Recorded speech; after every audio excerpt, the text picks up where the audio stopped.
여러분 혹시 이런 생각 해보신 적 있으신가요? 나이를 먹으면 먹을수록 마음이 편해져야 하는데 왜 오히려 더 복잡해지는 걸까? 걱정은 줄어들기는커녕 더 많아지고 밤에 잠자리에 누우면 별별 생각이 다 떠오릅니다. 내가 뭘 잘못한 건 아닌지, 앞으로는 어떻게 될지, 자식들한테 짐이 되는 건 아닌지 이런 생각들이 꼬리에 꼬리를 물고 이어지죠. 그런데 말입니다. 미국의 한 유명 대학교에서 무려 84년 동안 사람들의 삶을 추적한 연구가 있습니다. 724명의 인생을 수십 년에 걸쳐 들여다본 거예요. 그 결과가 참 흥미롭습니다. 나이가 들수록 행복감이 올라가는 사람들이 분명히 있었거든요. 그런데 모든 사람이 그런 건 아니었습니다. 행복해지는 사람들에게는 딱 하나의 공통점이 있었어요.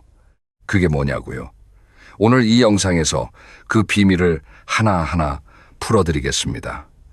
이른이 넘어서 진짜 마음 편하게 사는 분들은 어떻게 다른지 6가지로 나눠서 차근차근 말씀드릴게요. 끝까지 들으시면 아마 오늘 밤부터 잠자리가 조금은 편해지실 겁니다.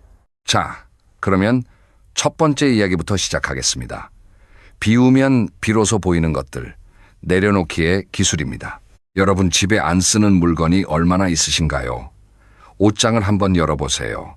3년 넘게 손도 안 댄 옷들이 빼곡히 걸려 있지 않습니까? 그릇장을 열어보세요. 언제 샀는지도 기억 안 나는 접시들이 켜켜이 쌓여 있고요. 베란다에는 상자들이 탑처럼 올려져 있죠. 그런데 한번 생각해 보십시오. 그 물건들이 여러분의 마음에도 쌓여 있다는 사실을요. 물건만 쌓이는 게 아닙니다. 버려야 하는데 못 버리는 그 마음, 정리해야 하는데 엄두가 안 나는 그 부담감, 이것들이 보이지 않는 무게가 되어서 매일매일 여러분의 어깨를 누르고 있는 겁니다. 제가 아는 분 중에 73세 되시는 어르신이 한 분 계세요. 이분이 작년에 이사를 하셨거든요. 넓은 아파트에서 작은 아파트로 옮기셨어요. 이사 준비하면서 짐을 정리하시는데 놀라셨다고 합니다. 트럭 2대 분량의 물건을 버렸는데 정작 새 집에 가져간 건반의 반도 안 됐대요. 그런데 이 분이 그러시더라고요.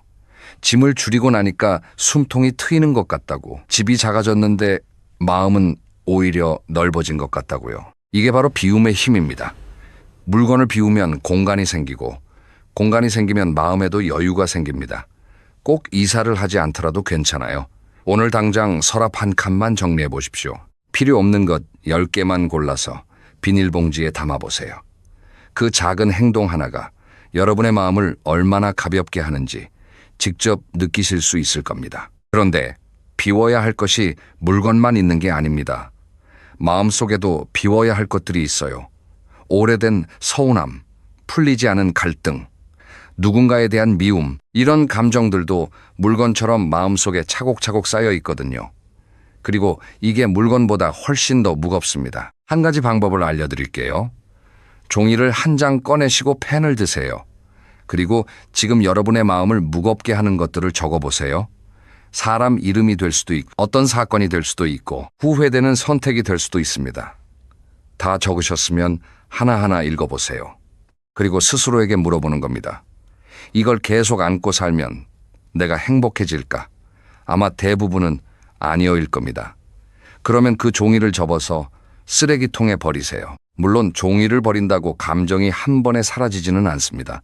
하지만 내가 이것을 내려놓겠다고 의식적으로 결심하는 그 행위 자체가 중요한 겁니다. 마음속에 짐을 내려놓는 첫 번째 발걸음이 되는 거예요. 이른이 넘으면 이제 무언가를 더 채울 나이가 아닙니다. 비울 나이예요. 물건도 비우고 감정도 비우고 관계도 비우고 그래야 비로소 정말 소중한 것들이 눈에 들어오기 시작합니다. 비워야 보이는 것들이 있거든요. 자, 이 비움의 이야기에서 한 걸음 더 나가볼게요. 물건과 감정을 비웠다면 이제는 시간을 어떻게 채울 것인가의 문제입니다. 두 번째 이야기로 넘어가겠습니다. 어제의 후회와 내일의 걱정을 놓아주는 법, 바로 오늘에 집중하는 이야기입니다. 여러분 혹시 아침에 눈을 뜨자마자 어떤 생각이 드시나요? 오늘 뭘 하지 하는 기대감이 드시나요? 아니면 또 하루가 시작이네 하는 무거운 마음이 드시나요? 솔직히 말씀해 주세요. 아마 후자인 분들이 꽤 계실 겁니다. 이른이 넘으면 하루하루가 비슷비슷하게 느껴지기 쉽습니다.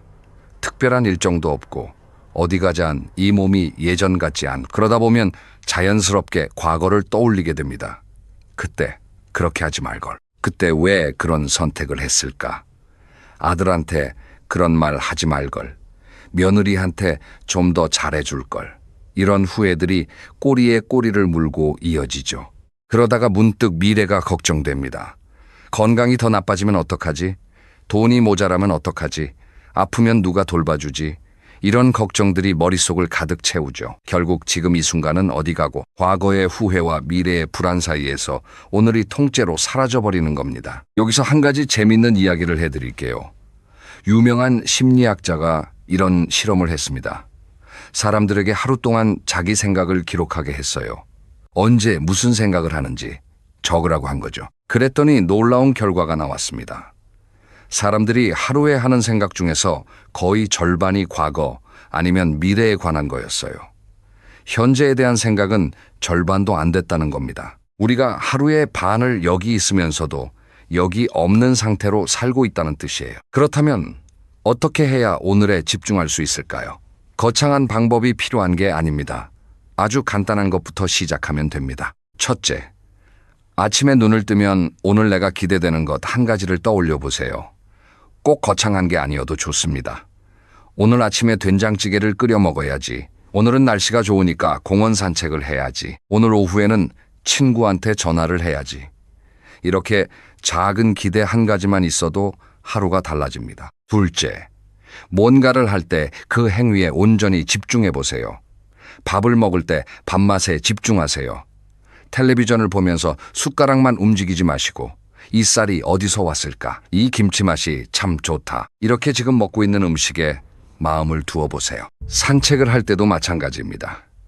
걸으면서 딴 생각하지 마시고 바람이 얼굴에 닿는 느낌, 새소리, 나무잎 색깔 이런 것들을 하나하나 느껴보세요. 이게 바로 마음 챙김이라고 하는 건데요. 어려운 게 아닙니다. 지금 하고 있는 것에 마음을 두는 것, 그게 전부예요. 셋째, 하루를 마무리할 때 오늘 감사한 것 3가지를 떠올려 보세요. 오늘 날씨가 좋아서 감사하다. 오늘 밥이 맛있어서 감사하다. 오늘 아무 탈 없이 하루를 보내서 감사하다. 이렇게 3가지만 떠올리면 됩니다. 연구에 따르면 이 습관을 3주만 지속해도 행복감이 눈에 띄게 올라간다고 합니다. 과거는 이미 지나간 물입니다. 아무리 후회해도 돌이킬 수 없어요. 미래는 아직 오지 않은 길입니다. 아무리 걱정해도 바꿀 수 없어요.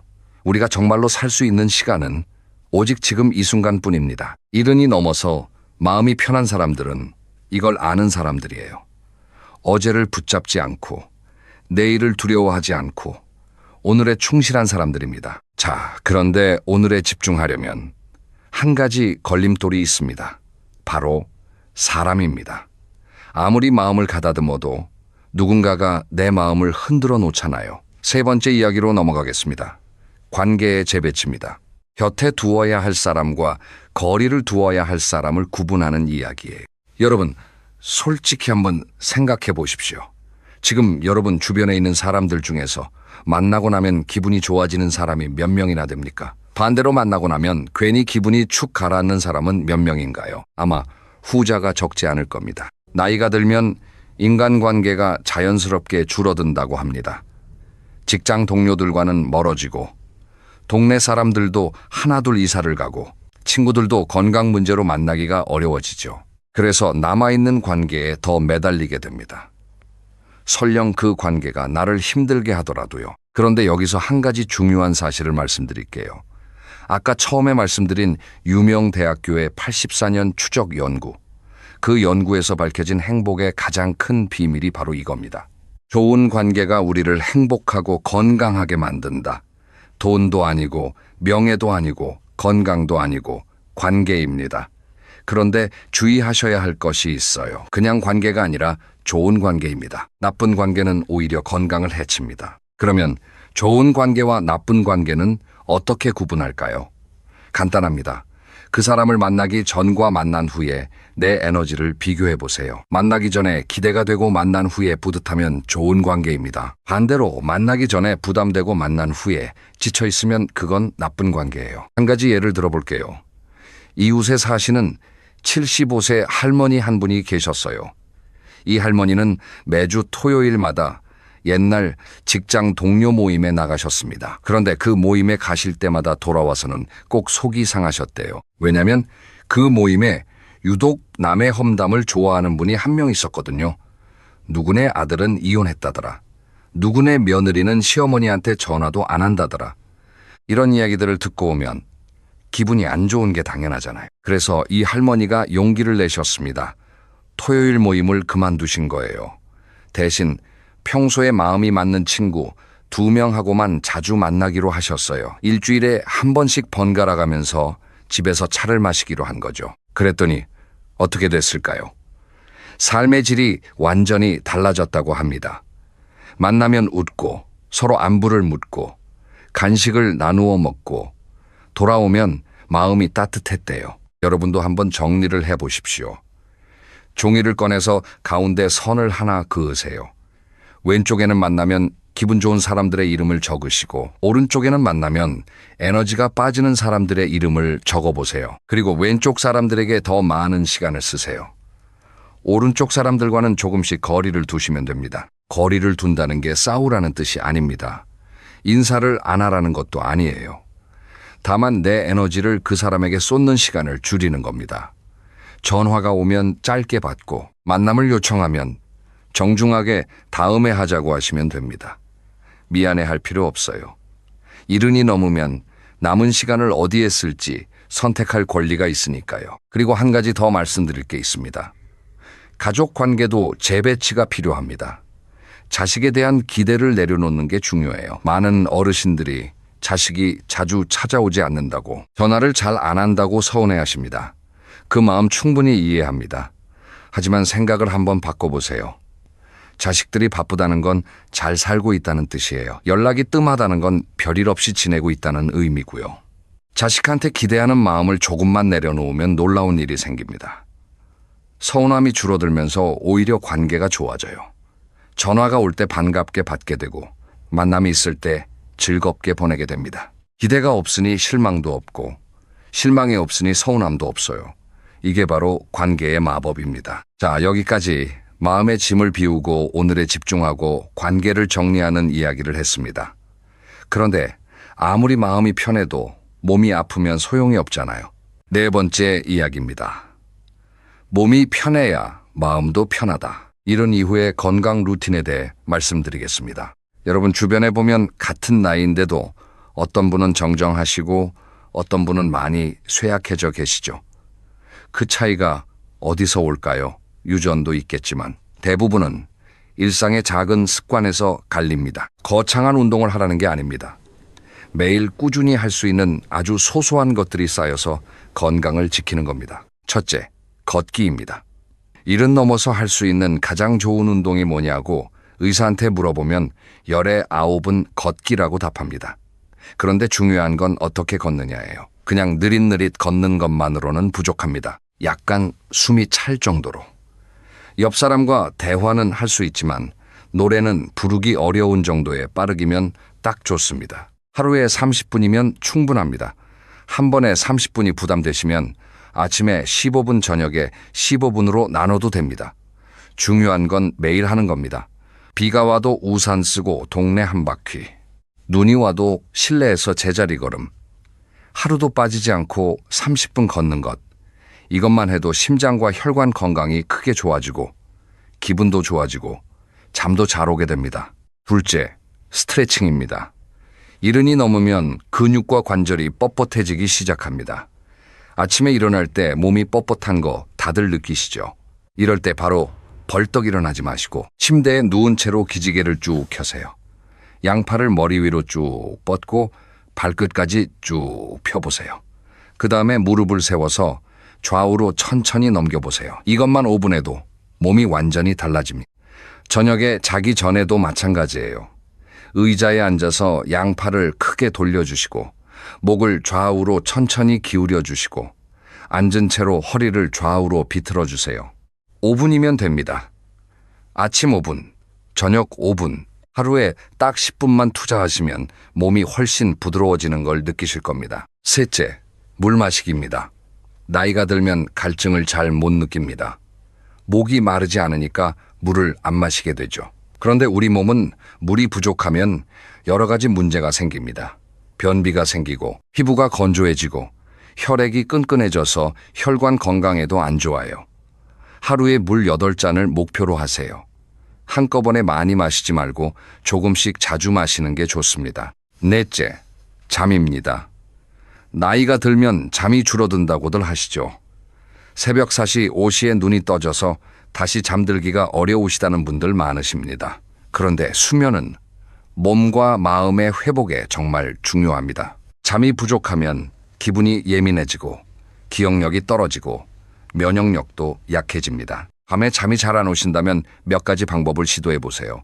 저녁에 카페인 음료는 피하시고요. 잠자리에 들기 1시간 전부터는 텔레비전이나 휴대전화 화면을 보지 마세요. 밝은 빛이 잠을 방해하거든요. 대신 조용한 음악을 듣거나 가벼운 책을 읽어보세요. 그리고 매일 같은 시간에 자고 같은 시간에 일어나는 습관을 들이시면 몸의 시계가 자리를 잡으면서 잠이 편해집니다. 다섯째, 식사입니다. 이른이 넘으면 입맛이 떨어지기 쉽습니다. 혼자 사시는 분들은 특히 더 그렇죠. 밥 차리기 귀찮아서 빵 하나로 때우거나 국수만 끓여 드시는 분들이 많으세요. 그런데 이렇게 하시면 영양이 부족해지고 근육이 빠집니다. 한 끼의 반찬을 여러 가지 해야 한다는 부담을 내려놓으세요. 대신 이것만 기억하세요. 매 끼니마다 단백질을 한 가지씩은 꼭 드세요. 계란 1개, 두부 1모, 생선 1토막. 이 중에 하나만 있으면 됩니다. 그리고 채소를 1가지 이상 곁들이세요. 건강에 관해서 한 가지만 더 말씀드릴게요. 정기검진을 꼭 받으세요. 1년에 한 번은 꼭 건강검진을 받으셔야 합니다. 귀찮다고 미루지 마세요. 아무 증상이 없어도 받으세요. 70 넘어서 발견하는 병 중에는 조기에 발견했으면 쉽게 치료할 수 있었는데 늦게 발견해서 고생하시는 경우가 정말 많습니다. 건강검진은 나를 위한 투자입니다. 내 몸이 편해야 내 마음도 편하다는 거 꼭 기억해 주세요. 자, 이제 5번째 이야기입니다. 작은 역할이 주는 큰 의미, 존재감과 보람을 찾는 이야기입니다. 이 이야기가 왜 중요하냐면요. 사실 많은 어르신들이 마음이 편하지 않은 가장 큰 이유 중 하나가 바로 이겁니다. 내가 이제 쓸모가 없다는 느낌이에요. 생각해 보세요. 젊었을 때는 역할이 있었습니다. 회사에서는 부장님, 과장님이라고 불렸고, 집에서는 아이들의 엄마, 아빠였고, 동네에서는 반장님, 통장님이라고 불리기도 했죠. 그런데 은퇴하고 나면 그 호칭이 다 사라집니다. 아이들은 다 자라서 나갔고, 회사에는 더 이상 내 자리가 없고, 모임에서도 점점 존재감이 줄어들죠. 이때 느끼는 상실감이 정말 큽니다. 내가 없어도 세상은 잘 돌아가는구나. 이런 생각이 들면 우울해지는 게 당연해요. 그래서 이른 이후에는 새로운 역할을 의식적으로 만들어야 합니다. 한 가지 사례를 말씀드릴게요. 72세 되시는 남자 어르신이 한 분 계셨는데요. 이분이 은퇴 후에 한동안 무기력하게 지내셨대요. 매일 텔레비전만 보시고 밥때가 되면 밥 먹고 또 텔레비전 보시고 그러다 잠들고 그런 생활이 2년 넘게 계속됐습니다. 그러다가 우연히 동네 주민센터에서 어린이 한글 교실 봉사를 모집한다는 안내문을 보셨대요. 이분이 젊을 때 교직에 계셨거든요. 그래서 한번 해볼까 하는 마음에 신청을 하셨어요. 일주일에 2번, 오후 2시부터 4시까지 다문화 가정 아이들한테 한글을 가르치는 봉사였습니다. 처음에는 어색했는데 아이들이 선생님, 선생님 하고 부르니까 가슴이 뭉클하셨대요. 내가 누군가에게 필요한 사람이라는 걸 다시 느끼셨다고 합니다. 지금 이분은 3년째 그 봉사를 계속하고 계세요. 얼굴에 생기가 돌고 걸음걸이가 빨라지고 말수도 많아지셨대요. 주변에서 3년 전과 완전히 다른 사람 같다고 놀란다고 합니다.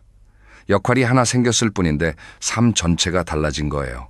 여러분도 할 수 있는 것들이 많습니다. 꼭 봉사가 아니어도 좋아요.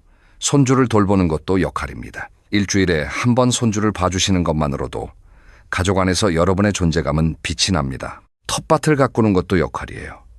내가 심은 씨앗이 자라서 열매를 맺는 걸 보면 뿌듯하잖아요. 동네 경로당에서 바둑을 가르쳐 주시는 것도 역할이고요. 아파트 화단에 물을 주시는 것도 역할입니다. 중요한 건 크기가 아닙니다. 내가 무언가를 하고 있고 그것이 누군가에게 도움이 되고 있다는 느낌. 그게 우리에게 살아갈 이유를 줍니다. 이른이 넘어서 마음이 편한 사람들의 비결 중 하나는 바로 이겁니다. 크지 않아도 좋으니까 자기만의 역할을 하나쯤은 갖고 있다는 거예요. 혹시 지금 아무런 역할이 없다고 느끼시는 분이 계시다면 너무 걱정하지 마세요. 내일 당장 주민센터에 가셔서 혹시 제가 도울 일이 있을까요? 한마디만 하시면 됩니다. 그런데 이 모든 것을 가능하게 해주는 마지막 열쇠가 하나 있습니다. 6번째 이야기입니다. 있는 그대로의 나를 안아주기. 감사와 수용의 이야기입니다. 이게 어쩌면 오늘 이야기 중에서 가장 중요한 부분일 수 있어요. 여러분, 거울을 보실 때 어떤 생각이 드시나요? 주름이 또 늘었네. 피부가 왜 이렇게 처졌지? 얼굴이 많이 변했구나. 이런 생각이 먼저 드시죠. 몸도 마찬가지입니다. 계단을 오르면 무릎이 아프고 눈은 침침하고 귀도 잘 안 들리고 예전에는 쉽게 했던 일들이 이제는 힘겹게 느껴집니다. 이때 많은 분들이 자기 자신에게 화를 냅니다. 나는 왜 이렇게밖에 못하지? 다른 사람들은 정정한데 나만 이 모양이야. 한번 생각해 보십시오. 여러분은 지금까지 정말 열심히 살아오셨습니다.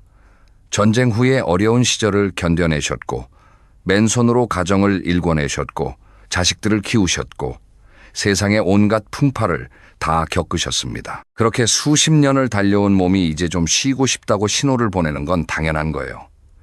그걸 탓할 게 아니라 고맙다고 해야 합니다. 제가 아는 81세 할아버지 한 분이 계세요. 이분이 매일 아침 일어나시면 거울을 보고 이렇게 말씀하신대요. 오늘도 살아있구나, 고맙다. 간단한 말이지만 이 한마디에 담긴 의미가 얼마나 깊은지 모릅니다. 살아있다는 것 자체가 감사한 일이라는 걸 아시는 거예요. 이 할아버지는 무릎도 안 좋으시고 눈도 잘 안 보이십니다. 보청기도 끼고 다니세요. 그런데 표정이 항상 밝으세요. 비결이 뭐냐고 여쭤봤더니 이렇게 말씀하시더라고요. 안 되는 것에 집중하면 불행해지고 되는 것에 집중하면 감사해진다고요. 이 말씀이 정말 맞습니다. 우리는 없는 것만 세다가 있는 것을 놓칩니다. 무릎은 아프지만 2다리로 걸을 수 있다는 것. 눈은 침침하지만 세상을 볼 수 있다는 것. 귀가 잘 안 들려도 사랑하는 사람의 목소리를 알아들을 수 있다는 것. 감사는 마음의 근육과 같습니다. 쓰면 쓸수록 강해지거든요. 처음에는 뭐가 감사한지 잘 모르시겠을 수도 있어요. 하지만 억지로라도 하루에 3가지만 감사한 것을 찾아보세요. 3일이면 5가지가 보이고 일주일이면 10가지가 보입니다. 한 달이면 세상이 완전히 달라 보여요. 같은 세상인데 감사의 눈으로 보면 전혀 다른 세상이 됩니다. 그리고 수용에 대해서도 말씀드릴게요. 수용이라는 건 포기하는 게 아닙니다. 있는 그대로를 인정하는 겁니다. 나이 든 것이 부끄러운 일이 아닙니다. 몸이 느려진 것이 잘못된 것이 아니에요. 세상에 뒤처진 것 같은 느낌이 들어도 괜찮습니다. 그게 자연스러운 거니까요. 봄이 오면 여름이 오고 여름이 지나면 가을이 오고 가을 뒤에는 겨울이 오는 것처럼 우리 인생도 그렇게 자연스럽게 흘러가는 겁니다. 겨울이 봄보다 못한 계절이 아니듯이 이른이 30보다 못한 나이가 아닙니다. 있는 그대로의 나를 안아주세요. 완벽하지 않아도 괜찮다고, 느려도 괜찮다고, 지금 이 모습 그대로 충분히 가치가 있다고. 자, 여기까지 6가지 이야기를 모두 말씀드렸습니다. 오늘 이야기를 간단히 정리해 볼게요. 첫째, 비우세요. 물건도 비우고 마음도 비우세요. 비워야 소중한 것이 보입니다. 둘째, 오늘에 집중하세요. 어제의 후회와 내일의 걱정을 놓아주세요. 우리에게 주어진 건 오직 지금 이 순간입니다. 셋째, 관계를 재배치하세요. 에너지를 주는 사람에게 시간을 쓰시고 에너지를 빼앗는 관계에서는 거리를 두세요. 넷째, 몸을 돌보세요. 걷기, 스트레칭, 물 마시기 같은 작은 습관이 건강을 지킵니다. 몸이 편해야 마음도 편합니다. 다섯째, 작은 역할을 찾으세요. 크지 않아도 좋습니다. 누군가에게 필요한 사람이라는 느낌이 삶에 활력을 줍니다. 여섯째, 있는 그대로의 나를 안아주세요. 감사하고 수용하세요. 완벽하지 않아도 지금의 나는 충분히 가치 있습니다. 그리고 오늘부터 바로 시작할 수 있는 3가지 실천을 제안드립니다. 첫째, 오늘 서랍 하나를 열어서 필요 없는 물건 10개를 버려보세요. 둘째, 오늘 밤 잠자리에서 감사한 것 3가지를 떠올려 보세요. 셋째, 내일 만나면 기분 좋은 사람에게 먼저 안부 전화를 한 통 해보세요. 이 3가지만 실천하셔도 여러분의 내일이 오늘과 조금은 달라져 있을 겁니다. 작은 변화가 모여서 큰 행복이 됩니다. 이른이 넘었다고 인생이 내리막이라고 생각하지 마세요. 지금부터가 진짜 여러분을 위한 시간입니다. 남을 위해 달려온 수십 년을 지나서 이제는 오롯이 나를 위한 시간을 사는 겁니다. 그러니까 마음을 편히 가지세요. 여러분은 충분히 잘 살아오셨고 지금도 충분히 멋진 분들입니다. 오늘 영상이 여러분의 마음에 작은 위로가 되었으면 좋겠습니다. 다음 영상에서는 이른 이후에 절대 하지 말아야 할 습관 5가지에 대해 이야기해 보려고 합니다. 건강을 해치는 줄도 모르고 매일 하는 습관들이 있거든요. 다음 영상도 꼭 함께 해주세요. 그러면 오늘도 건강하고 평안한 하루 보내시길 바랍니다. 감사합니다. 여러분 혹시 이런 경험 있으신가요? 아침에 눈을 떴는데 오늘 하루 뭘 해야 할지 도무지 모르겠는 거예요. 어제도 그랬고 그제도 그랬고 그저께도 그랬습니다. 매일이 판박이에요. 아침에 눈 뜨면 텔레비전 틀고 밥 먹고 또 텔레비전 보고 점심때가 되면 뭘 먹을까 고민하다가 대충 해먹고 또 텔레비전 앞에 앉고 낮잠을 한숨 자고 나면 벌써 해가 기울고 있어요. 저녁 먹고 또 텔레비전 보다가 밤이 되면 잠자리에 드는 거죠. 그러면서 속으로 이렇게 생각하십니다. 하루가 왜 이렇게 긴 거야? 할 게 아무것도 없어. 사실 이렇게 느끼시는 분이 한두 분이 아닙니다. 은퇴하고 나면 하루가 24시간이 이렇게 길었나 싶을 정도로 시간이 안 갑니다. 직장에 다닐 때는 바빠서 시간이 모자랐는데 아이들 키울 때는 정신없어서 하루가 순식간이었는데 그런데 말입니다.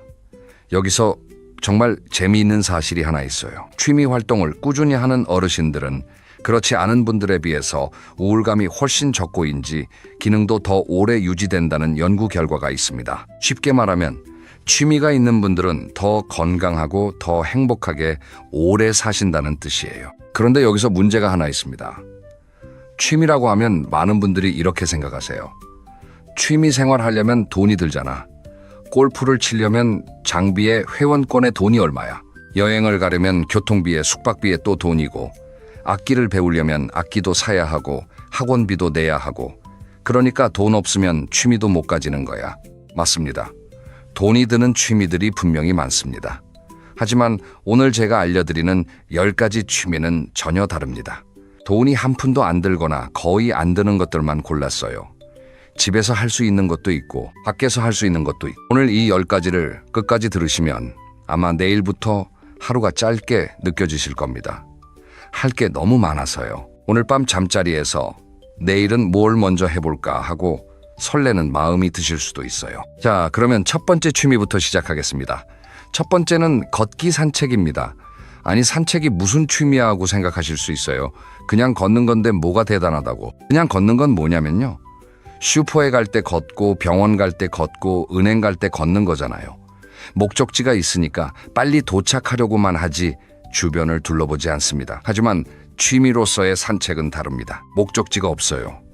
아니 정확히 말하면 걷는 것 자체가 목적입니다. 한번 이렇게 해보세요. 내일 아침에 집을 나서면서 오늘은 우리 동네를 탐험해봐야지 하고 마음 먹어보세요. 평소에 안 가본 골목으로 들어가 보시는 거예요. 매일 지나다니는 큰 길 말고 골목골목을 천천히 걸어보시면 처음 보는 것들이 눈에 들어옵니다. 어느 집 담벼락에 장미가 예쁘게 피었네. 저 골목 끝에 작은 공원이 있었구나. 여기 살면서 처음 알았. 그리고 계절의 변화를 느껴보세요. 같은 길인데 봄에 걸으면 벚꽃이 흩날리고 개나리가 노랗게 피어 있습니다. 여름에 걸으면 매미 소리가 요란하고 나무 그늘이 시원하죠. 가을에 걸으면 은행잎이 노랗게 물들어서 길바닥이 금색 카펫 같아요. 겨울에 걸으면 찬 공기가 코끝을 스치는데 그게 또 상쾌합니다. 사계절을 온몸으로 느끼면서 걷는 것. 이게 얼마나 큰 행복인지 직접 해보시면 아실 겁니다. 한 가지 팁을 드릴게요. 산책 코스를 3가지 정도 만들어 두세요. 짧은 코스는 20분짜리, 중간 코스는 40분짜리, 긴 코스는 1시간짜리. 이렇게 해두시면 그날그날 몸 상태에 따라 골라서 걸을 수 있습니다. 오늘은 무릎이 좀 아프다 싶으면 짧은 코스를, 날씨가 좋고 컨디션이 좋은 날은 긴 코스를 걸으시면 돼요. 비가 오는 날은 우산을 쓰고 짧은 코스를 걸어보세요. 비 오는 날 산책은 또 다른 분위기가 있거든요. 빗소리를 들으면서 걷는 것도 참 좋습니다. 그리고 산책을 할 때 한 가지만 더 해보세요. 걸으면서 만나는 사람들에게 가볍게 인사를 건네보시는 겁니다. 안녕하세요. 좋은 아침이에요. 이 한마디가 상대방도 기분 좋게 하고 나도 기분 좋아지게 합니다. 매일 같은 시간에 산책을 하시다 보면 매번 마주치는 분들이 생기거든요. 산책을 꾸준히 하시면 몸이 건강해지는 건 물론이고요. 마음도 편안해집니다. 걸으면서 생각이 정리되고, 걸으면서 기분이 좋아지고, 걸으면서 잠이 잘 오게 됩니다. 하루에 30분만 걸어도 심장과 혈관 건강에 좋고 소화도 잘 되고 체중 관리에도 도움이 됩니다. 돈 한 푼 안 들고 운동화 한 켤레만 있으면 되는 최고의 취미예요. 자, 그런데 산책을 하다 보면 눈에 예쁜 것들이 많이 보이잖아요. 그걸 그냥 지나치기 아깝지 않으세요? 여기서 나중에 말씀드릴 사진 찍기와도 연결이 되는데요. 두 번째는 글쓰기입니다. 글쓰기라고 하면 또 겁을 내시는 분들이 계세요. 나는 학교 다닐 때도 작문을 못했는데, 글재주가 없는데, 뭘 써야 할지 모르겠는데, 맞춤법도 자신이 없고, 이렇게 생각하시죠. 그런데 오해하지 마세요. 제가 말하는 글쓰기는 소설을 쓰라는 게 아닙니다. 수필을 쓰라는 것도 아니에요. 하루에 딱 한 줄이면 됩니다. 네, 한 줄이요. 오늘 아침에 된장찌개가 맛있었다. 이것도 글입니다.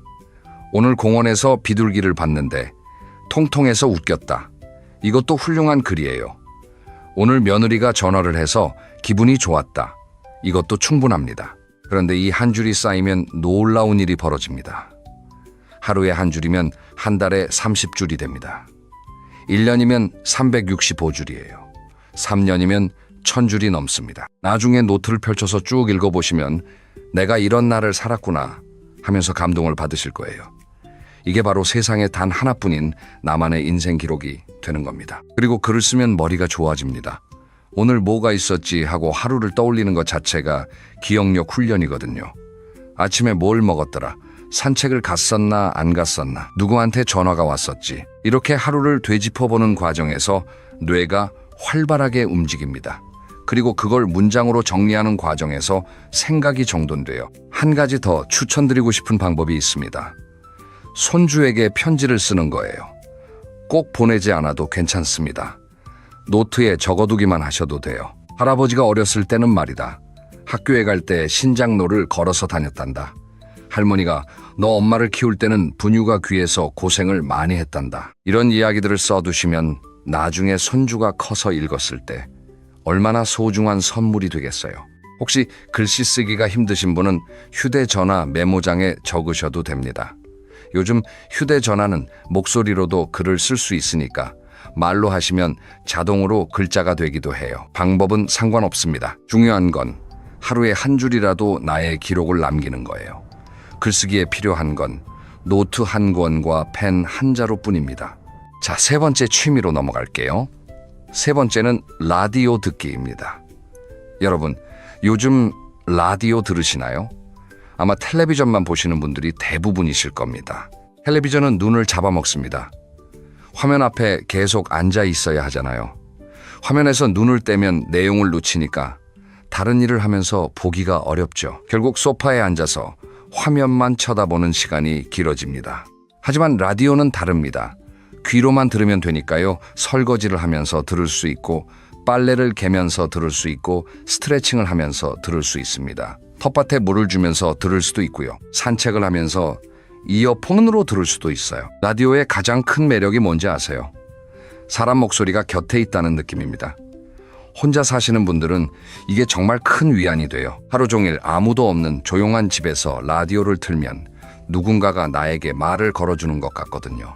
음악 프로그램을 들으면 옛날 노래가 나올 때 추억에 빠지게 됩니다. 이 노래 내가 20살 때 유행했던 건데 하면서 그 시절 생각이 나는 거죠. 사연 프로그램을 들으면 나만 힘든 게 아니구나, 다른 사람들도 이런 고민을 하는구나 하면서 위안을 받기도 합니다. 시사 프로그램을 들으면 세상이 어떻게 돌아가는지 알 수 있어서 누굴 만나면 대화할 때 할 이야기가 생기고요. 건강 프로그램을 들으면 유용한 건강 정보를 얻을 수도 있습니다. 요즘에는 휴대전화에서 라디오를 들을 수 있는 무료 앱들이 있으니까 라디오 기기가 없으셔도 괜찮습니다. 제가 추천드리는 방법은 이겁니다. 매일 아침 정해진 시간에 좋아하는 프로그램 하나를 정해서 듣는 거예요. 아침에 일어나는 것도 기대가 되고 하루에 리듬이 생깁니다. 네 번째 취미입니다. 네 번째는 텃밭 가꾸기인데요. 텃밭이라고 하면 시골에 넓은 밭이 있어야 할 것 같죠? 전혀 아닙니다. 베란다에 화분 하나만 있으면 충분해요. 아파트에 사시는 분들도 할 수 있습니다. 가장 쉽게 시작할 수 있는 건 대파입니다. 마트에서 대파를 사시면 뿌리 부분이 있잖아요. 보통은 그 뿌리 부분을 잘라서 버리시죠. 앞으로는 버리지 마세요. 그 뿌리 부분을 화분에 심어보세요. 흙이 없으시면 물컵에 꽂아두셔도 됩니다. 며칠 지나면 새 잎이 쑥쑥 올라옵니다. 어제는 이만큼이었는데 오늘은 벌써 이만큼 자랐네 하면서 매일 확인하는 재미가 쏠쏠해요. 그리고 내가 키운 파로 파전을 부쳐 먹는 맛은 마트에서 산 파와는 차원이 다릅니다. 왜냐하면 거기에는 내 정성이 들어가 있으니까요. 상추도 아주 쉽습니다. 화분에 씨앗을 뿌리고 물만 주면 3주 정도 지나서 싹이 올라옵니다. 한 달 반 정도면 상추를 따서 드실 수 있어요. 고추도 화분에서 키울 수 있고요. 방울토마토도 베란다에서 잘 자랍니다. 방울토마토는 빨갛게 익어가는 모습을 보는 것 자체가 즐거워요. 깨씹도 화분에서 키울 수 있는데 고기 먹을 때 싸 먹으면 향이 정말 좋습니다. 씨앗은 어디서 구하냐고요? 동네 씨앗 가게에서 한 봉지에 1,000원, 2,000원이면 살 수 있습니다. 한 봉지면 수십 개를 심을 수 있으니까 거의 공짜나 마찬가지예요. 흑도 화원에 가시면 적은 양을 저렴하게 살 수 있고요. 식물을 키우는 게 왜 좋냐면요. 매일 아침 확인하러 가게 됩니다. 아침에 눈을 뜨면 제일 먼저 베란다로 가요. 오, 잎이 하나 더 났네. 오, 꽃이 폈네. 와, 열매가 달렸네.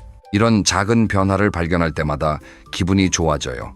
그리고 생명을 돌보고 있다는 느낌이 삶에 활력을 줍니다. 또 한 가지 좋은 점이 있어요. 물을 주고 잎을 다듬고 흙을 만지는 과정이 마음을 차분하게 만들어줍니다. 원예 치료라고 들어보셨나요? 식물을 돌보는 활동이 스트레스를 줄이고 마음을 편안하게 해준다는 것이 여러 연구를 통해 알려져 있습니다. 화분 하나가 치료제가 되는 셈이에요. 자, 다섯 번째 취미입니다. 맨손 체조와 스트레칭인데요. 이건 취미인 동시에 건강관리이기도 해서 일석이조입니다. 그리고 특별한 장비가 전혀 필요 없어요. 내 몸 하나면 됩니다. 아침에 일어나시면 몸이 뻣뻣하시죠. 여기가 결리고 저기가 뻐근하고 그 상태로 바로 활동을 시작하면 몸에 무리가 갑니다. 그런데 딱 10분만 맨손 체조를 하고 나면 몸이 완전히 달라져요. 제가 간단한 아침 루틴을 하나 알려드릴게요. 아침에 일어나시면 침대에서 바로 내려오지 마시고요. 누운 채로 기지개를 먼저 크게 켜주세요. 양팔을 머리 위로 쭉 뻗고 발끝도 쭉 뻗어보세요. 그 다음에 무릎을 세워서 좌우로 천천히 넘겨보세요. 그 다음에 일어나서 제자리에 서세요. 양팔을 크게 돌려주세요. 앞으로 10번, 뒤로 10번. 어깨가 풀리는 게 느껴지실 거예요. 그 다음에 허리에 손을 얹고 상체를 좌우로 천천히 비틀어주세요. 그 다음에 의자 등받이를 잡고 까치발을 들었다 내렸다 해주세요. 마지막으로 양팔을 하늘 높이 쭉 뻗고 기지개를 크게 켜주세요. 저녁에는 스트레칭을 해주시면 좋습니다. 의자에 앉은 상태에서 할 수 있는 것들이에요. 먼저 목을 좌우로 천천히 기울여 주세요. 그 다음에 어깨를 으쓱으쓱 올렸다 내려주세요. 그 다음에 앉은 채로 한쪽 다리를 쭉 펴서 발끝을 당겨보세요. 마지막으로 앉은 상태에서 상체를 앞으로 천천히 숙여보세요. 이렇게 5분만 해주시면 자기 전에 몸이 풀려서 잠도 잘 오게 됩니다. 중요한 건 매일 하는 겁니다. 하루 빠지면 이틀 빠지게 되고 이틀 빠지면 3일 빠지고 그러다 보면 그냥 안 하게 돼요. 아침에 눈 뜨면 침대에서 기지개부터 켜는 걸 습관으로 만들어 보세요. 운동기구도 필요 없고 운동복도 필요 없고 헬스장 회원권도 필요 없습니다. 내 몸이 곧 운동기구예요. 자, 여기서 잠깐 생각해 볼게요. 지금까지 5가지 취미를 말씀드렸습니다.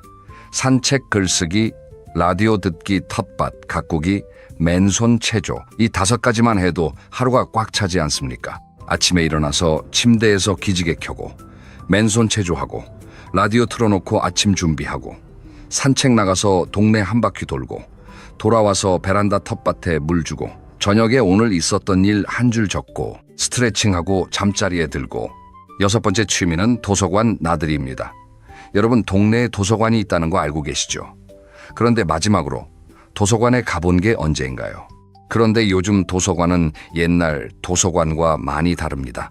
물론 책은 기본이고요. 무료 영화 상영도 합니다. 큰 화면에서 영화를 볼 수 있어요. 컴퓨터 교실도 열고 어르신을 위한 문화 강좌도 다양하게 운영합니다. 서예를 배울 수도 있고 수채화를 배울 수도 있고 스마트폰 사용법을 배울 수도 있어요. 이 모든 것이 무료입니다. 그리고 도서관이라는 공간 자체가 주는 편안함이 있어요. 조용하고 깨끗하고 냉난방이 잘 되어 있고 의자도 편하고요. 여름에 덥다고 집에서 에어컨 틀면 전기세 걱정되잖아요. 도서관에 가시면 시원한 데서 책도 읽고 전기세도 아끼고 일석이조입니다. 책을 꼭 처음부터 끝까지 다 읽으실 필요 없어요. 관심 있는 부분만 쭉 훑어보셔도 됩니다. 건강 관련 책도 좋고 역사책도 좋고 요리책을 보면서 새로운 요리에 도전해보시는 것도 좋고요. 사진집을 구경하시는 것도 좋습니다. 세계 여행 사진집을 보면 안 가보고도 여행한 기분이 드니까요. 그리고 도서관에 자주 가시다 보면 얼굴을 아는 분들이 생깁니다. 매일 같은 시간에 오시는 분이 있으면 자연스럽게 인사를 하게 되고 인사가 대화가 되고 대화가 친분이 되어서 새로운 친구가 생기기도 합니다. 일주일에 2-3번 도서관에 다녀오시는 것만으로도 생활에 리듬이 생기고 나가는 이유가 생기니까 운동도 되고 사람도 만나게 됩니다. 한번 가보세요. 7번째 취미는 바둑과 장기입니다. 바둑이나 장기를 두시는 분들은 이미 아시겠지만 이것만큼 머리를 쓰는 활동도 드물어요. 다음 수를 생각하고 상대방의 전략을 읽고 판 전체를 내려다보면서 계획을 세우는 과정이 두뇌를 아주 활발하게 움직이게 합니다. 두뇌를 자주 쓰면 인지 기능이 유지되는데 도움이 됩니다. 바둑이나 장기를 모르시는 분들도 걱정하지 마세요. 경로당에 가시면 잘 두시는 어르신들이 항상 계시거든요. 옆에서 구경하다 보면 자연스럽게 배우게 됩니다. 저 수는 왜 거기에 두셨어요? 하고 물어보시면 친절하게 설명해 주세요. 가르쳐 달라고 하시면 대부분 기꺼이 알려주십니다. 경로당이나 공원에 가시면 바둑판이나 장기판을 펼쳐놓고 두시는 분들이 꼭 계시잖아요. 처음에는 옆에서 구경만 하셔도 됩니다. 구경하는 것도 재미있거든요. 와, 저걸 어떻게 봤지 하면서 감탄하기도 하고 구경하다 보면 자연스럽게 빠져들게 됩니다. 사실 바둑이나 장기의 진짜 매력은 승부가 아닙니다. 마주 앉아서 나누는 대화가 매력이에요. 한 수 두고 한마디 하고 또 한 수 두고 또 한마디 하고 세상 돌아가는 이야기도 하고 자식 자랑도 하고 바둑판 앞에서 나누는 수다가 외로움을 달래주는 명약이 됩니다. 경로당이 멀거나 가시기 어려우시면 휴대전화에 바둑 앱이나 장기 앱을 설치해서 혼자 연습하실 수도 있습니다. 컴퓨터 상대로 두는 것도 충분히 재미있어요. 8번째 취미는 노래 부르기입니다. 여러분, 노래 좋아하시죠? 우리 세대는 노래를 참 좋아합니다. 옛날에 유행했던 가요를 들으면 그 시절 기억이 고스란히 되살아나잖아요. 노래를 부르는 건 단순히 기분이 좋아지는 것 이상의 효과가 있습니다. 노래를 부르려면 깊게 숨을 들이쉬고 길게 내쉬어야 하잖아요. 이 과정이 심폐 기능에 좋습니다. 그리고 가사를 기억하려고 노력하는 것 자체가 기억력 훈련이 됩니다. 또 큰 소리로 노래를 부르면 스트레스가 해소되고 기분이 좋아지는 호르몬이 나온다고 합니다. 꼭 노래방에 가실 필요 없습니다. 돈이 드니까요. 집에서 좋아하는 노래를 흥얼거리시면 됩니다. 설거지하면서 부르셔도 좋고 산책하면서 콧노래를 흥얼거리셔도 좋고 라디오에서 아는 노래가 나오면 따라 부르시면 됩니다. 경로당이나 주민센터에서 노래 모임을 운영하는 곳도 많습니다. 무료로 참여할 수 있는 곳이 대부분이에요. 여러 사람과 함께 노래를 부르면 혼자 부를 때와는 또 다른 즐거움이 있습니다. 다 같이 목소리를 맞추는 과정에서 유대감이 생기고 서로 박수를 쳐주면 자신감이 올라가고요. 노래에 자신이 없다고요? 괜찮습니다. 잘 부를 필요 없어요. 즐기면 됩니다. 음정이 틀려도 좋고 박자가 밀려도 좋아요. 중요한 건 내가 즐겁느냐. 이거 하나입니다. 목소리가 곧 악기예요. 누구나 태어날 때부터 갖고 있는 세상에서 하나뿐인 악기입니다. 오늘부터 꺼내서 마음껏 써보세요. 9번째 취미는 사진 찍기입니다. 사진이라고 하면 비싼 카메라가 필요할 것 같죠? 전혀요. 여러분, 주머니에 있는 휴대전화면 충분합니다. 요즘 휴대전화 카메라 성능이 얼마나 좋은데요? 산책하시면서 예쁜 것이 눈에 들어오면 찍어보세요. 하늘이 예쁘면 하늘을 찍고, 구름 모양이 재미있으면 구름을 찍고, 꽃이 피었으면 꽃을 찍고, 나비가 앉아있으면 나비를 찍으세요. 고양이가 담벼락 위에서 낮잠을 자고 있으면 고양이를 찍으세요. 한 가지 재미있는 방법을 알려드릴게요. 같은 장소를 계절마다 찍어보세요. 우리 집 앞 나무를 봄에 찍고, 여름에 찍고, 가을에 찍고, 겨울에 찍는 거예요. 봄에는 새싹이 나오고, 여름에는 초록잎이 무성하고, 가을에는 빨갛고 노랗게 물들고, 겨울에는 앙상한 가지만 남아있죠. 나중에 내 장을 나란히 놓고 보면 같은 나무가 이렇게 다를 수가 있구나 하면서 감탄하게 됩니다. 찍은 사진을 손주한테 보내드리는 것도 좋은 방법입니다. 할머니가 오늘 예쁜 꽃 봤다 하면서 사진을 보내면 손주가 좋아하거든요. 와, 할머니 예쁘다. 어디서 찍었어요? 하고 답이 옵니다. 그러면 자연스럽게 대화가 시작돼요. 또 하루에 한 장씩 사진을 찍어서 모아두시면 나중에 사진 일기가 됩니다. 날짜별로 정리하면 이날은 하늘이 이렇게 예뻤구나. 이날은 꽃이 만개했구나. 이렇게 사진으로 보는 일기가 되는 거죠. 사진을 찍다 보면 세상을 보는 눈이 달라집니다. 예전에는 그냥 지나쳤던 것들이 하나하나 눈에 들어오기 시작해요. 담벼락의 그림자 모양이 예쁘다든가, 시장 골목의 색깔이 다채롭다든가, 같은 동네인데 카메라를 들고 보면 전혀 다른 동네처럼 보여요. 자, 이제 마지막 10번째 취미입니다. 봉사활동이에요. 봉사라고 하면 대단한 걸 해야 할 것 같지만 전혀 그렇지 않습니다. 앞에서 말씀드린 9가지 취미가 주로 나를 위한 것이었다면 봉사는 남을 위한 것입니다. 그런데 신기한 게 있어요. 남을 위한 활동이 결국은 나를 가장 크게 변화시킨다는 겁니다. 이게 봉사의 마법이에요. 주민센터에 가시면 어르신들이 참여할 수 있는 봉사 프로그램이 다양하게 있습니다. 독거 어르신 말벗 되어드리기, 아이들한테 동화책 읽어주기, 공원 청소하기, 무료 급식소에서 배식 도와드리기, 몸이 불편하신 분들은 앉아서 할 수 있는 봉사도 있습니다. 제가 아는 분 중에 73세 되시는 어르신이 한 분 계세요. 이분이 주민센터에서 독거 어르신들한테 일주일에 2번 전화를 하는 봉사를 하고 계십니다. 담당하시는 분이 5분이에요. 전화를 해서 어르신 오늘 밥은 드셨어요? 하고 물어보시고, 요즘 어디 아프신 데는 없어요? 하고 안부를 여쭤보시는 거예요. 그런데 이분이 그러시더라고요. 전화를 받으시는 분들이 아이고, 자네가 전화해줘서 얼마나 반갑고 고마운지 몰라 하고 말씀하실 때마다 가슴이 뭉클하다고요. 내가 아직 누군가에게 필요한 사람이라는 걸 느끼게 되니까 아침에 눈 뜰 때 기분이 다르다고 하셨어요. 오늘은 누구한테 전화해야지 하면서 일어나시니까 하루의 목적이 생겼다고요. 봉사를 하면 받는 사람도 행복해지지만 주는 사람이 더 행복해진다는 말이 있는데 정말 그렇습니다. 누군가를 도왔을 때 느끼는 뿌듯함은 다른 어떤 것으로도 대체할 수 없는 감정이에요. 꼭 정식 봉사가 아니어도 됩니다. 이웃집 어르신한테 내가 끓인 된장찌개 한 냄비 갖다 드리는 것도 봉사예요. 반찬이 많이 남았을 때 옆집에 나눠드리는 것도 봉사고요. 아파트 엘리베이터에서 만난 아이에게 안녕, 오늘도 학교 잘 다녀와 하고 인사하는 것도 넓게 보면 봉사입니다. 동네 골목에 떨어진 쓰레기를 하나 주워서 쓰레기통에 넣는 것도 봉사예요. 엘리베이터에서 무거운 짐을 든 분한테 층수를 대신 눌러드리는 것도 봉사고요. 이런 작은 행동 하나하나가 세상을 조금씩 따뜻하게 만들고 그 따뜻함이 결국 나에게 돌아옵니다. 자, 여기까지 10가지 취미를 모두 말씀드렸습니다. 이제 한번 깔끔하게 정리해 볼게요. 첫째, 걷기, 산책. 운동화만 있으면 되는 가장 쉽고 가장 강력한 취미입니다. 둘째, 글쓰기. 하루에 한 줄이면 충분합니다. 셋째, 라디오 듣기. 귀로 떠나는 여행이자 혼자 있어도 외롭지 않은 동반자입니다. 넷째, 텃밭 가꾸기. 베란다 화분 하나로 시작하는 작은 농부의 삶이에요. 다섯째, 맨손 체조와 스트레칭. 내 몸이 곧 운동기구입니다.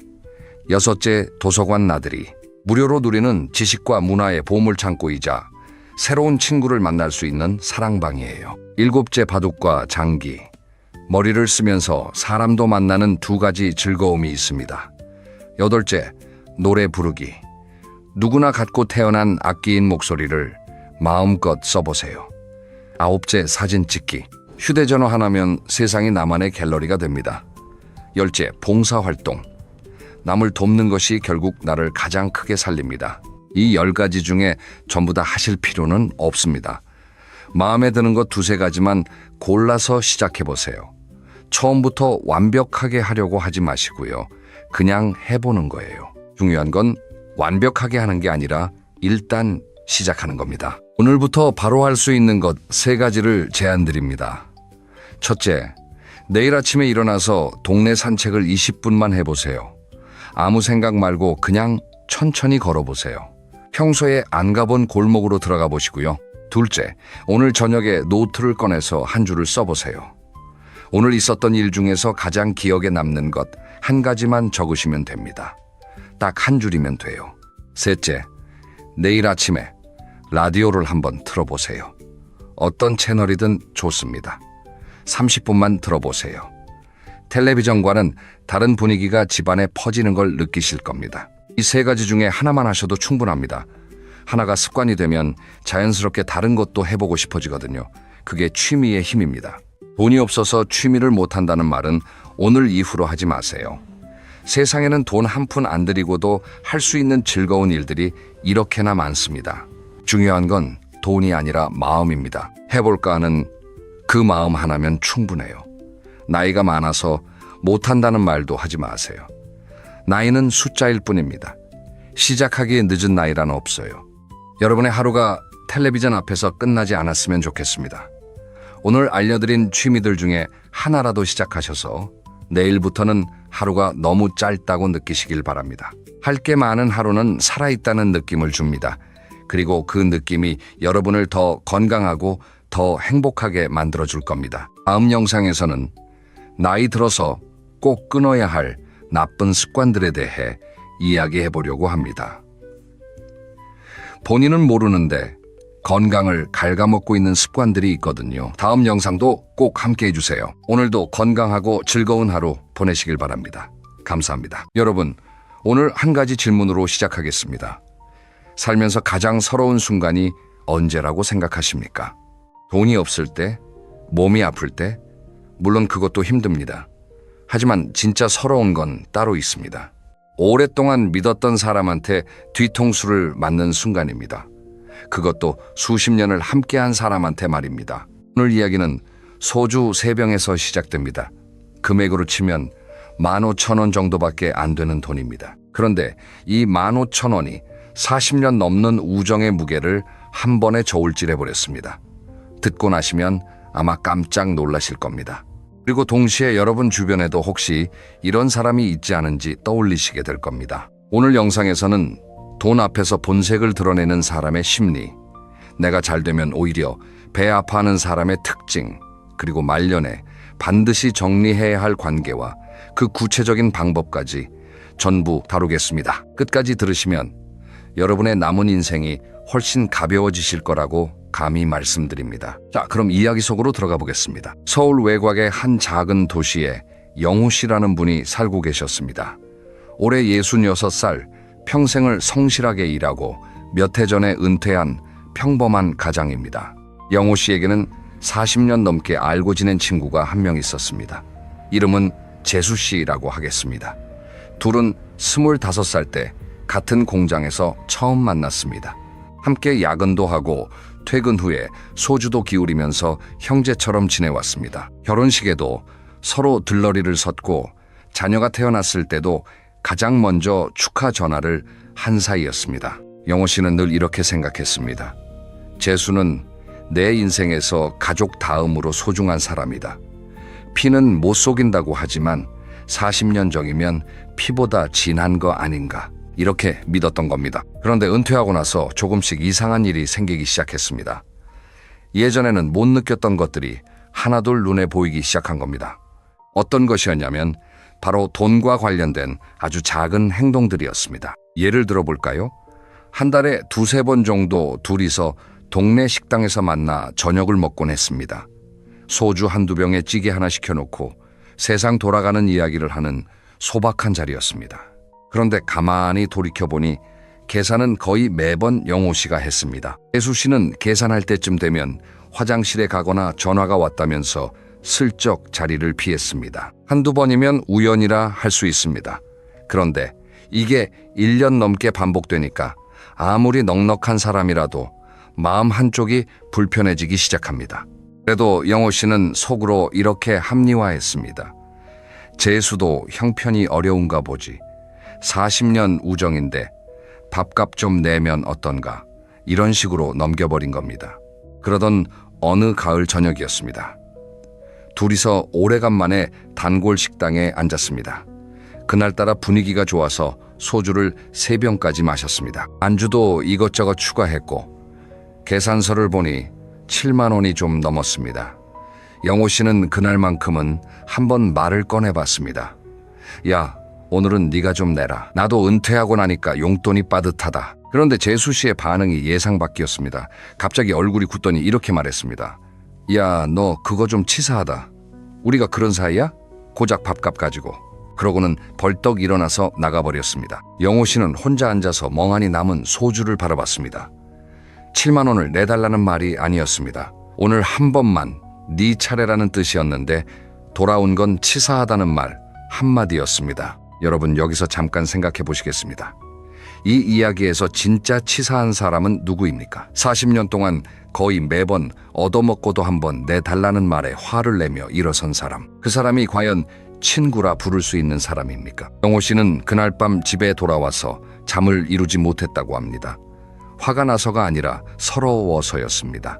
40년이라는 세월이 겨우 이 정도 무게였나 싶어서 눈물이 났다고 합니다. 내가 이 사람에게 뭐였을까? 편한 지갑이었나? 호구였나? 이 생각이 머릿속을 떠나지 않았다고 합니다. 이 이야기를 듣고 혹시 남의 일 같지 않다고 느끼시는 분 계십니까? 만약 그렇다면 지금부터 하는 이야기를 더 집중해서 들어주시기 바랍니다. 왜냐하면 이건 단순히 밥값 문제가 아니기 때문입니다. 그 안에 숨어있는 인간 심리의 민낯을 제대로 들여다봐야 앞으로의 인간관계에서 같은 상처를 반복하지 않을 수 있습니다. 그러면 왜 작은 돈에서 사람의 본색이 드러나는 걸까요? 이 부분이 정말 중요합니다. 사실 큰돈 앞에서는 누구나 긴장합니다. 수백만 원, 수천만 원이 걸린 문제에서는 아무리 못된 사람도 신중하게 행동합니다. 들킬까봐 조심하는 겁니다. 그런데 작은 돈은 다릅니다. 10,000원, 20,000원, 커피 한 잔 값처럼 티가 안 나는 금액에서는 사람이 방심합니다. 방심하는 순간에 진짜 성격이 튀어나오는 겁니다. 이걸 좀 더 쉽게 설명해 드리겠습니다. 비 오는 날 우산을 생각해 보십시오. 큰 비가 쏟아지면 누구나 우산을 꼭 챙깁니다. 젖으면 큰일 나니까요. 그런데 보슬비가 올 때는 어떻습니까? 이 정도는 괜찮겠지 하고 대충 넘기는 사람이 많습니다. 인간관계에서 작은 돈이 바로 이 보슬비와 같습니다. 별것 아닌 것 같지만 그 태도에 그 사람의 본질이 고스란히 드러납니다. 매번 커피를 얻어 마시면서도 고맙다는 말 한마디 없는 사람. 경조사비는 꼬박꼬박 받아가면서 남의 경조사에는 슬쩍 빠지는 사람. 회비는 안 내면서 모임 혜택은 챙기는 사람. 이런 행동 하나하나가 보슬비처럼 작아 보이지만 그 사람의 인품을 정확하게 보여주는 거울입니다. 여기서 좀 더 깊이 들어가 보겠습니다. 왜 어떤 사람은 이렇게 계산적으로 행동할까요? 단순히 돈이 아까워서일까요? 물론 그런 경우도 있습니다. 하지만 대부분은 그것보다 더 뿌리 깊은 심리가 작용합니다. 심리학에서는 이런 사람들의 내면에 일종의 결핍감이 있다고 봅니다. 항상 내가 손해보는 것 같다는 불안, 남보다 뒤처지면 안 된다는 조바심, 이런 것들이 무의식적으로 작동하는 겁니다. 그래서 아무리 작은 것이라도 공짜로 챙길 수 있으면 챙기고 내 것을 내놓는 건 극도로 꺼립니다. 문제는 이런 사람일수록 겉으로는 아주 정상적으로 보인다는 점입니다. 오히려 말을 잘하고 사교적이어서 처음에는 좋은 사람처럼 느껴집니다. 하지만 시간이 지나면서 작은 돈 앞에서 하나씩 꼬리를 드러냅니다. 여러분 혹시 이런 경험 있으십니까? 같이 식사를 하는데 메뉴를 고를 때부터 유독 비싼 것만 골라서 시키는 사람. 그런데 계산할 때는 더치페이를 하자고 하는 사람. 자기가 비싼 걸 먹었으면서 똑같이 나누자는 겁니다. 이런 사람은 밥 한 끼에서도 상대방보다 조금이라도 더 이익을 보려는 마음이 들어있는 겁니다. 또 이런 경우도 있습니다. 누가 선물을 주면 얼마짜리인지 먼저 가늠하는 사람. 내가 3만 원짜리를 줬는데 돌아온 건 10,000원짜리도 안 되는 물건. 한 번이면 실수를 하겠습니다만 이게 반복되면 그건 그 사람의 기본 성향입니다. 재미있는 연구가 하나 있습니다. 사람의 경제적 행동을 오래 관찰하면 그 사람의 대인 관계 태도를 상당히 정확하게 예측할 수 있다고 합니다. 쉽게 말하면 돈 쓰는 습관을 보면 그 사람이 관계에서 어떤 태도를 취하는지 알 수 있다는 뜻입니다. 작은 돈에 인색한 사람은 감정에서도 인색합니다. 자기 돈 한 푼 안 쓰려는 사람은 자기 시간도 자기 마음도 남에게 안 줍니다. 반대로 작은 것에도 기꺼이 나누는 사람은 마음도 넉넉합니다. 이것은 거의 예외가 없는 법칙과 같습니다. 그래서 저는 이렇게 말씀드리고 싶습니다. 친구의 진짜 모습을 알고 싶으면 큰 사건이 터질 때까지 기다릴 필요가 없습니다. 커피 한 잔, 밥 한 끼 택시비 한 번, 이런 사소한 장면에서 이미 답이 나와 있습니다. 다만 우리가 보고 싶지 않아서 외면하고 있었을 뿐입니다. 자, 여기서 한 가지 더 생각해 볼 것이 있습니다. 작은 돈의 본색이 드러나는 것도 뼈 아프지만 사실 돈보다 더 무서운 것이 있습니다. 그것은 바로 시기와 질투입니다. 돈은 그래도 눈에 보입니다. 계산서를 보면 누가 냈는지 알 수 있습니다. 하지만 시기와 질투는 눈에 안 보입니다. 웃는 얼굴 뒤에 숨어서 조용히 여러분의 마음을 갉아먹습니다. 이것이 왜 더 무서운지 지금부터 말씀드리겠습니다. 여러분 주위에 이런 분 혹시 계시지 않습니까?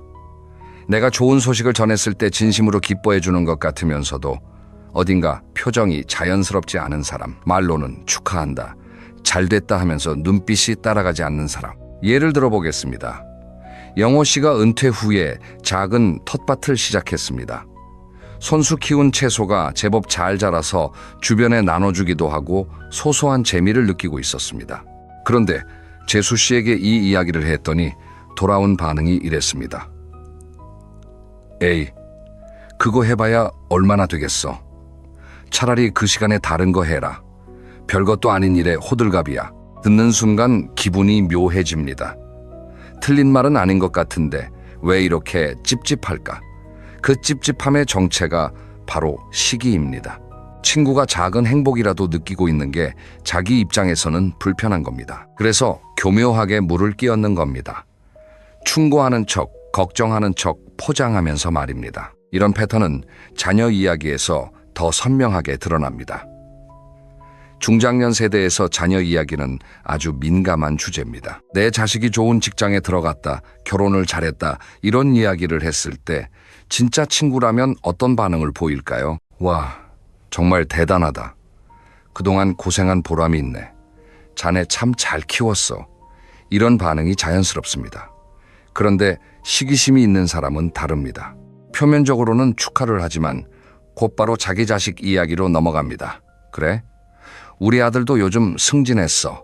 이런 식으로 은근슬쩍 비교를 시작합니다. 또는 노골적으로 깎아내리기도 합니다. 거기 좋긴 한데 야근이 많다며? 월급은 괜찮아? 이런 질문을 던지면서 상대방의 기쁨에 조금이라도 흠집을 내려 합니다. 이게 왜 무서운지 아십니까? 한두 번 겪으면 그냥 지나칩니다. 그런데 이것이 수년, 수십 년 동안 반복되면 나도 모르게 좋은 일이 생겨도 그 사람한테는 말을 안 하게 됩니다. 기쁜 소식을 나누고 싶은데 나눌 수 없는 사이가 되어버리는 겁니다. 그러면 그 관계는 이미 우정이 아닙니다. 한 가지 더 말씀드리겠습니다. 시기심이 강한 사람의 특징 중에 아주 교활한 패턴이 하나 있습니다. 제3자를 끌어들이는 겁니다. 예를 들면 이렇습니다. 영호가 요즘 텃밭 한다고 난리야. 늙어서 할 일이 없나 봐. 이 말을 다른 친구에게 하는 겁니다. 직접 면전에서 하면 싸움이 나니까 뒤에서 돌려 깎는 겁니다. 이런 사실을 나중에 전해 듣게 되면 그 배신감은 정면으로 욕을 듣는 것보다 몇 배는 더 큽니다. 내가 없는 자리에서 나를 깎아내리는 사람, 그 사람의 웃는 얼굴을 떠올리면 소름이 돋을 정도로 서늘해집니다. 여러분, 진짜 친구는 내가 없는 자리에서도 나를 지켜주는 사람입니다. 반대로 가짜 친구는 내가 없는 자리에서 나를 깎아내리는 사람입니다. 이 한 문장만 기억하셔도 여러분 주변 사람들의 진짜 얼굴이 보이기 시작할 겁니다. 자, 그러면 한 가지 의문이 생기실 겁니다. 알겠어. 그런 사람이 있다는 건 알겠는데 구체적으로 어떤 신호를 보면 확실히 구별할 수 있느냐? 지금부터 그 이야기를 하겠습니다. 저는 오랫동안 인간관계에 대한 여러 이야기들을 접하면서 에너지를 빼앗는 사람들에게는 공통된 패턴이 있다는 것을 발견했습니다. 이것을 저는 3가지 신호라고 정리해봤습니다. 첫째, 만나고 나면 이상하게 지치는 사람입니다. 이게 무슨 뜻이냐면 이렇습니다. 친구를 만나면 보통은 기분이 좋아지지 않습니까? 오래간만에 수다 떨고 밥 먹고 웃고 나면 속이 후련해지고 내일도 힘내야지, 이런 기분이 드는 게 정상입니다. 그런데 유독 어떤 사람을 만나고 오면 피곤합니다. 몸이 피곤한 게 아니라 마음이 피곤합니다. 왜 이런 현상이 생길까요? 그 사람이 대화하는 방식을 잘 떠올려 보십시오. 보통 이런 사람은 대화의 대부분을 자기 이야기로 채웁니다. 자기 불만, 자기 고민, 자기 자랑. 여러분의 이야기에는 관심이 별로 없습니다. 여러분이 뭔가를 말하면 대충 듣는 척하다가 금방 자기 이야기로 돌립니다. 이런 대화를 2-3시간 하고 나면 당연히 지칩니다. 왜냐하면 여러분은 그 시간 동안 계속 들어주는 역할만 한 겁니다. 관계라는 것은 주고받는 것인데 한쪽에서만 계속 주기만 하면 소진되는 게 당연합니다. 한번 점검해 보십시오. 최근 석 달 동안 만난 사람들을 떠올려 보시고 만나고 나서 기분이 어땠는지 솔직하게 생각해 보십시오. 둘째, 내 경계선을 반복적으로 무시하는 사람입니다. 경계선이라고 하면 좀 어렵게 들리실 수 있는데 쉽게 말하면 이겁니다. 내가 싫다고 했는데도 자꾸 같은 행동을 하는 사람. 내가 불편하다는 신호를 보냈는데 그걸 무시하거나 가볍게 넘기는 사람. 구체적인 예를 들어보겠습니다. 나이 들면 건강이 가장 큰 관심사 아닙니까? 그래서 어떤 분은 술을 끊거나 줄이기로 마음먹습니다. 오늘은 안 마실게. 이렇게 정중하게 말했는데 상대방이 어떻게 반응하느냐가 중요합니다. 진짜 친구라면 그래, 알겠어 하고 존중합니다. 하지만 경계선을 무시하는 사람은 에이, 한 잔만에 남자가 그것도 못해? 이러면서 끊임없이 들이밉니다. 이게 술 한 잔의 문제가 아닙니다. 내 의사를 존중하지 않는다는 뜻입니다. 내 결정을 가볍게 여기고 자기 편한 대로 끌고 가려는 태도. 이것이 반복되면 나도 모르게 그 사람 앞에서는 내 의견을 말하지 않게 됩니다. 어차피 말해도 안 들으니까. 이렇게 되면 이미 대등한 관계가 아닙니다. 또 다른 예가 있습니다. 연락 시간에 관한 것입니다. 밤 10시가 넘었는데 별일도 아닌 이야기로 전화하는 사람. 한번 받아주면 다음에도 또 합니다. 내가 좀 늦은 시간인데 하고 넌지시 말해도 뭐 잠깐인데 이러면서 개의치 않습니다. 이런 사람은 자기 시간은 소중하지만 남의 시간은 아무렇지 않다고 생각하는 겁니다. 셋째, 내 좋은 소식에 진심 어린 반응이 없는 사람입니다. 사람은 좋은 일이 생기면 가장 먼저 가까운 사람에게 알리고 싶어 합니다. 건강검진 결과가 좋게 나왔다. 손주가 태어났다. 오래된 집을 수리했다. 이런 소소한 기쁨을 나누고 싶은 마음은 인간의 본능입니다. 그런데 이 기쁜 소식을 전했을 때 상대방의 첫 반응을 잘 살펴보십시오.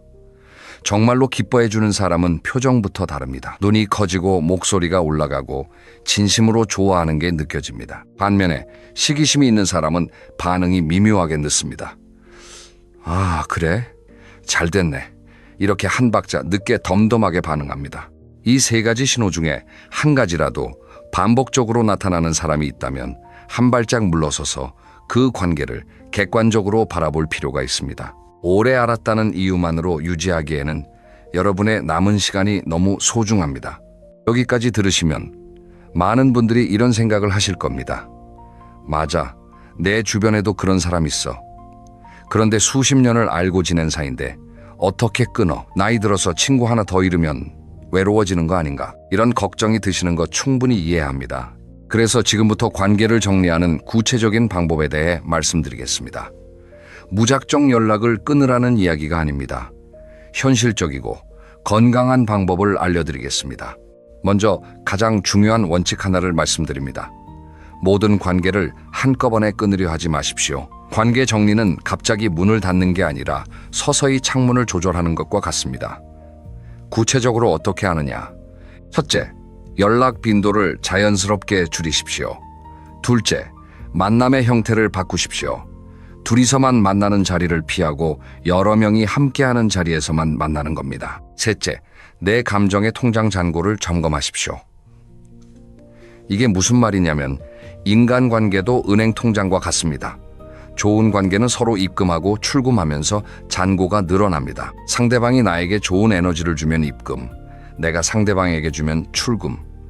건강한 관계는 이 잔고가 어느 정도 균형을 이룹니다. 그런데 나만 계속 입금하고 상대방은 출금만 하는 관계가 있습니다. 이런 관계는 언젠가 잔고가 바닥나고 결국 관계 부도가 납니다. 여기서 하나 더 중요한 것을 말씀드리겠습니다.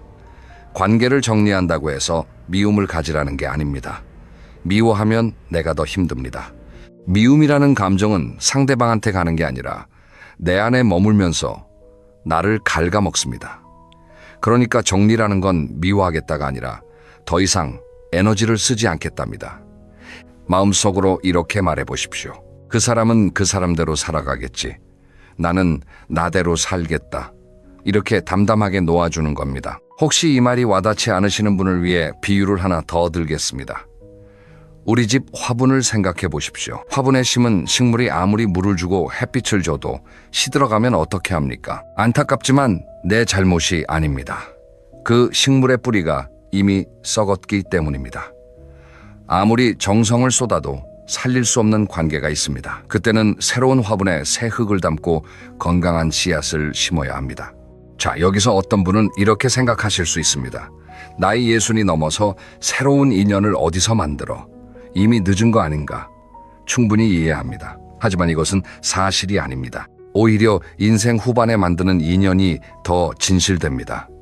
젊을 때의 인연은 학교, 직장, 지역 같은 환경이 만들어줍니다. 하지만 나이 들어서 맺는 인연은 온전히 내 선택으로 만나는 관계입니다. 동네 문화센터에서 서예를 배우다가 만난 친구, 아침마다 공원에서 걷기 운동을 하다가 인사를 나누게 된 사이, 봉사활동을 하다가 알게 된 분. 이런 관계들은 돈이나 이해관계로 시작된 게 아니기 때문에 순수합니다. 영호 씨도 결국 그 과정을 거쳤습니다. 재수 씨와 거리를 둔 후 처음 다른 많이 쓸쓸했다고 합니다. 하지만 그 빈자리에 새로운 것들이 하나둘 채워지기 시작했습니다. 동네 등산 모임에 나가기 시작했고 거기서 비슷한 또래의 새로운 버스를 사귀었습니다. 놀라운 건 이 새로운 관계에서는 밥값 때문에 기분 나빠지는 일이 없었다는 겁니다. 서로 자연스럽게 번갈아 내고 오히려 더 내겠다고 실랑이를 벌이는 사이가 되었습니다. 영호 씨는 이렇게 말했습니다. 예전에는 사람이 많아야 안심이 됐는데 이제는 진심인 사람 서너 명이면 충분하다는 걸 알겠더라고요. 숫자가 아니라 질이 중요하다는 걸 66에야 깨달았습니다. 우리는 그동안 인맥이 넓을수록 좋다, 아는 사람이 많아야 살기 편하다는 말을 당연하게 받아들여 왔습니다. 하지만 은퇴하고 나면 상황이 완전히 달라집니다. 진짜 친구가 3명이면 그건 대단히 축복받은 인생입니다. 10명의 가짜 친구보다 1명의 진짜 친구가 인생을 따뜻하게 만들어줍니다. 자, 이제 오늘 이야기를 정리해 보겠습니다. 첫째, 작은 돈 앞에서 보이는 태도가 그 사람의 진짜 인품입니다. 둘째, 내가 잘 될 때 진심으로 기뻐하지 못하는 사람은 친구가 아닙니다. 셋째, 만나고 나면 지치는 사람, 내 경계를 무시하는 사람, 내 기쁨에 진심 어린 반응이 없는 사람, 이 3가지 신호를 기억하십시오. 넷째, 관계 정리는 미움이 아니라 놓아주는 것입니다. 여러분, 인간은 결국 혼자라는 말이 있습니다. 하지만 저는 이렇게 생각합니다. 혼자라는 것을 받아들이는 순간 비로소 곁에 남아있는 사람의 소중함이 보입니다. 떠날 사람은 떠나게 두십시오. 대신 남겨진 자리를 깨끗하게 비워두십시오. 그 자리에 정말 여러분을 아끼는 사람이 들어와 앉게 될 겁니다. 오늘 이 이야기가 여러분의 마음에 작은 울림이 되었기를 바랍니다. 감사합니다.